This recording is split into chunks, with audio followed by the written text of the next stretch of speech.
Oke guys, assalamualaikum warahmatullahi wabarakatuh. Jumpa lagi bersama saya, Jeffy. Kita membahas semua yang ada di sekitar kita, terutama di bidang otomotif. Oke, kali ini kita ada serap. Ini adalah multiple coupling atau kopling motor ya, kalau mau mudahnya. Ini adalah kopling motor bebek. Ini kopling tipe basah ya, ada dua macam, ada tipe kering dan tipe basah. Jadi kalau yang tipe basah itu koplingnya bercampur dengan ruang oli. Kalau tipe yang kering dia terpisah di ruang oli, terpisah, dia punya ruangan sendiri dan tidak bercampur dengan oli. Jadi ini adalah multiple coupling. Ini ada beberapa. Sini ada plat kampas couplingnya sendiri ya. Ini ada 1 2 3 4, ada 4 buah. Dan juga ada plat geseknya. Ini di antara coupling-coupling ini. Di sini ada plat gesek.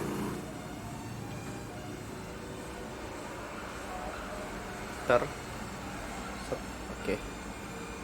Jadi di sini ada plat gesek dan ada plat couplingnya tersendiri. Jadi kita akan bahas bagaimana sih coupling ini bisa bekerja. Ya, arti dari coupling itu sendiri yaitu berasal dari kata couple ya, yang artinya couple itu pasangan, memasangkan atau pasangan, menyambungkan ya. Jadi definisinya itu coupling itu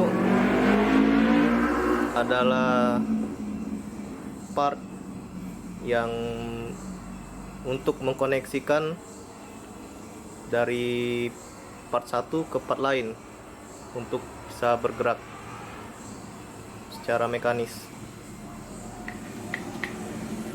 Jadi kopling bisa disebut seperti itu. Jadi ini ada gigi. Ini gigi nyambung ke crankshaft mesin motor. Ya, ada di sebelah sini biasanya, di sebelahnya, nggak jauh-jauh Pak. Jadi dalam posisi, jika posisi motor dihidupkan, maka bagian gear ini akan terus berputar. Dia akan terus berputar sesuai RPM mesin.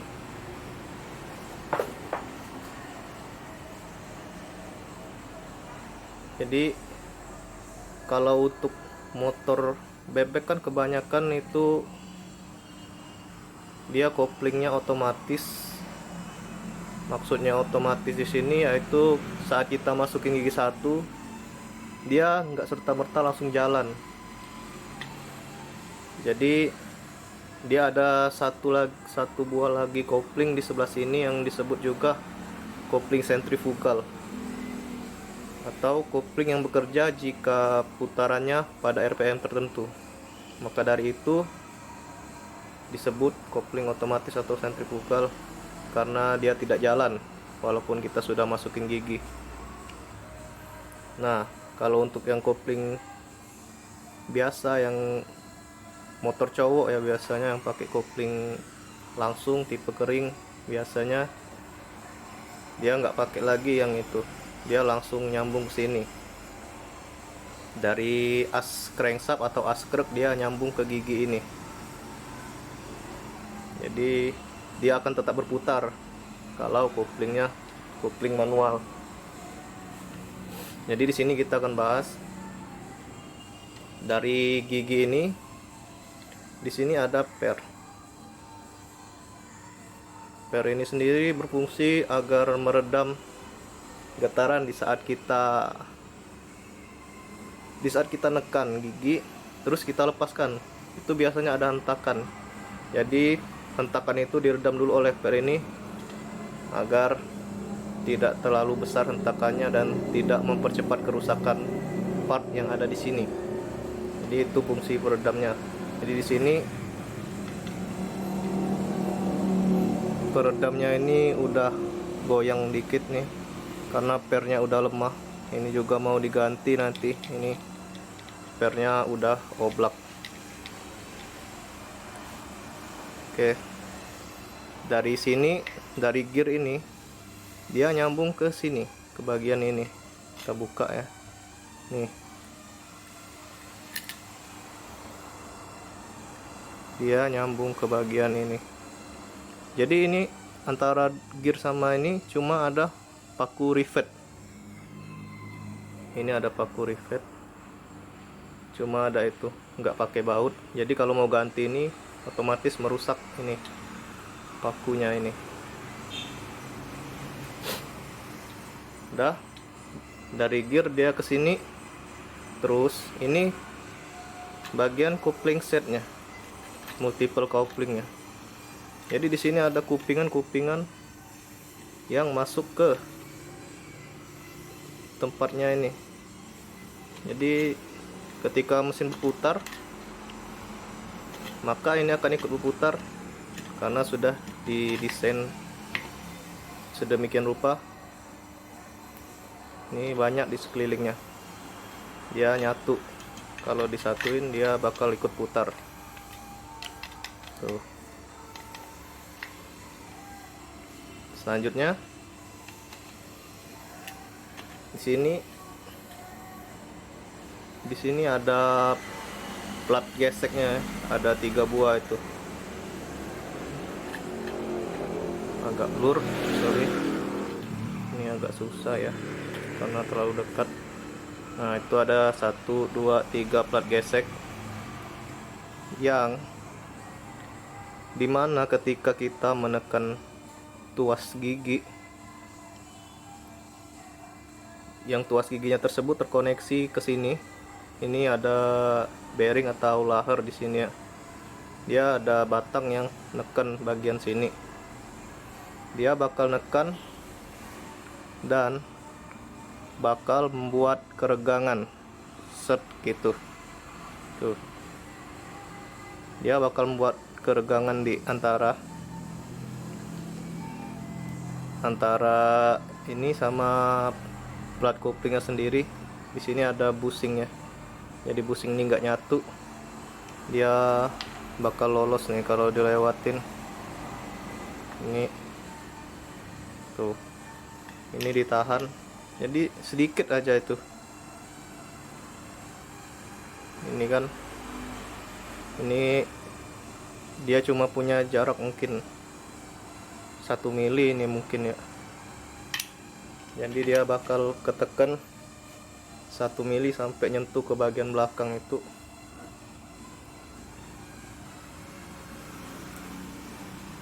Dan mungkin juga gak bakal nyentuh sih, karena sudah didesain agar terpisah.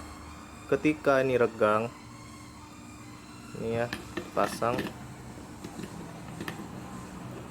Jika terjadi regangan, set tuh bagian dalam ini bisa berputar. Ini yang bisa menyebabkan putaran mesin dan putaran mesin ke putaran gigi, rasio gigi 1, 2, 3, 4 itu bisa berpisah. Tuh, itu di tengah ada suri. Suri itu nyambung ke bagian rasio gigi 1, 2, 3, 4 yang nantinya akan ke roda. Jadi mereka ketika ditekan, satu rasio gigi ikut berputar, alias bagian ini sama bagian gigi yang nyambung ke mesin itu terpisah. Ketika kita merilis atau melepaskan pedal gigi yang tadi udah ada batang yang nyatu sini, atau yang manual kita pakai tangan ke sini, ini bakal lepas lagi dan nyangkut. Set tuh, nggak bisa diputer ya, keras. Kalau dipencet atau ditekan, press, set, tuh bisa diputar. Nah, itulah. Terus kenapa dibikin banyak ini plat geseknya? Plat gesek ini dibikin banyak karena bayangin aja kalau satu, sedangkan tenaga motor besar, beban berat, plat geseknya cuma satu, ya dia bakal kalahan di sini. Dia bakal gesek di sini. Jadi plat gesek ini dan plat koplingnya ini tergantung dari tenaga yang dikeluarkan dan beban dari motor yang sudah didesain oleh pabrikan. Semakin banyak semakin bagus karena gesekan semakin berkurang. Tapi semakin banyak juga maka berat mesin bertambah. Maka dari itu harus diimbangi dengan berapa torsi dan power yang dihasilkan oleh motor tersebut agar efisiensi ya biayanya, biaya produksi maupun biaya penggunaan dan perawatan. Jadi ini ada 4 buah dibikin, dan di antaranya itu ada plat geseknya.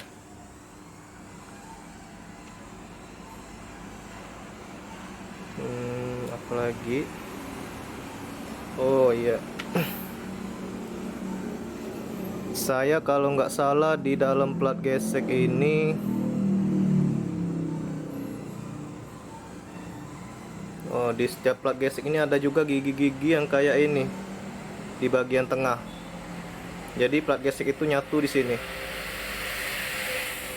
nyatu di bagian atas dan bagian bawah ini mereka sama-sama.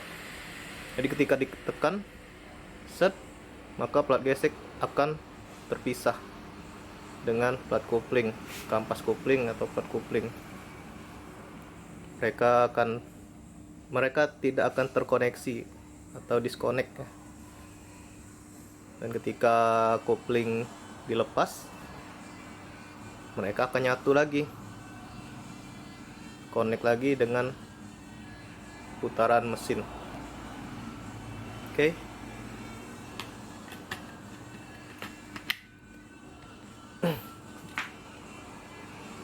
Itu saja saya rasa penjelasan tentang multiple coupling atau kopling ganda. Bukan kopling ganda sih, kopling ganda yang satunya.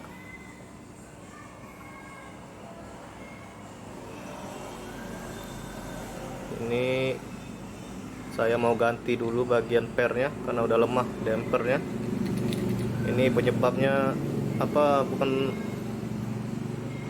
sebenarnya nggak terlalu pengaruh sih, cuma nggak enak ya waktu kita mau ngegas atau baru masuk gigi itu dia kayak ada sela kosong, jedek kayak itu. Jadi mau ganti dulu.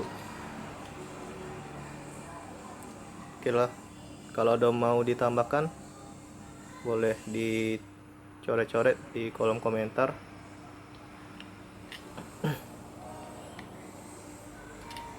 Sekian dulu penjelasan dari saya, semoga bisa bermanfaat, dan bagi yang ingin mencoba ngotak-ngatik sendiri ya boleh dicoba karena ini enggak terlalu rumit. Paling kalau motor bebek yang rumitnya itu harus barengan sama kopling sentrifugalnya. Baiklah, sekian dulu dari saya. Jangan lupa komen, like, share, dan subscribe agar semua orang tahu jika multiple coupling atau kopling tipe basa yang ada pada motor ini sistem kerjanya tidak terlalu rumit seperti apa yang kita bayangkan, dan kita bisa mengganti sendiri kampas koplingnya dengan mudah. Baiklah, terima kasih. Wassalamualaikum warahmatullahi wabarakatuh.